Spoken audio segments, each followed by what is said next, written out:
The logistics of space are insane to understand. You have a lot of factors you need to account for, such as launch pad time, the weight of the astronauts. Yes, that actually does matter. Gravitational whirlpools, payload weight, fuel weight, atmospheric pressure, atmospheric drag, heat, time of day, time of night.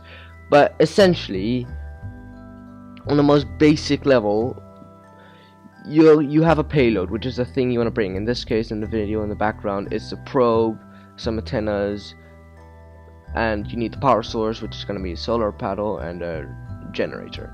So you have that, right? And that's going to be a certain amount of fuel to bring to space, right? But that fuel, what most people there forget, is like, oh, you just slap some fuel in. No. That's where everything goes wrong. You see, because the fuel is going to weigh something as well, right? So you have to bring fuel for the fuel. And if you don't know what you're doing, essentially what you're going to be doing is you're just slapping more fuel on and making your rocket impossible to fly and too heavy.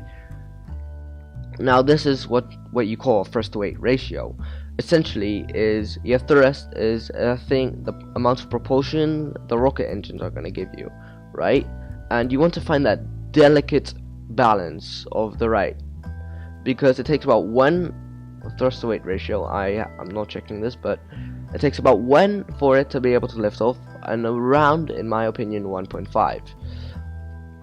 And I'm saying opinion because that depends on where you're launching from. Gravity may be stronger in some places from others, such as if you're lifting off in the Himalayas, that's going to be less fuel and more efficient than if you're going to be lifting off in the lowest place you can launch. Anyway, so that's the thrust to weight ratio, and now you can do all sorts of these fancy and namby-pamby tricks to balance that out and make it really efficient. But it's just a pain to work with, because unless you have that delicate balance and you know what you're doing, you're gonna crash a lot. Now you can see in these videos that I'm flawless. Well, that's not the case at all. It took me, I don't know what, 4 or 5 hours to get this video because I kept on messing around. Now you can see I'm using autopilots here. Well, that's the luxury some people don't have, because once you're in space, yes, mission control can give you feedback, but essentially it's all over to you. But anyway, back to the thing. So you're gonna need to bring fuel for your payload and fuel for your fuel, and if you're so on, that's just not gonna stop. And now that's bad because it's costs a lot of money, and generally it just it's gonna crash into the ground at some point. You can either do 2 options. 1, just stick some extra rockets on it, give it some extra thrust. That's all. That 50% of the time you could. I'm pretty sure there's delicate equations, but 50% of the time, a rule of thumb, that works.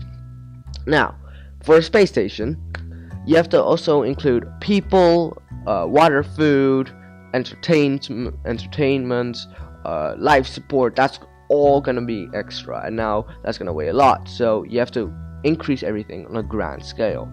That means you're probably gonna overcompensate, leading to the Kessler syndrome. Now, in a nutshell, the Kessler syndrome is when you have so much stuff in space that what most likely is gonna happen is gonna smash into each other.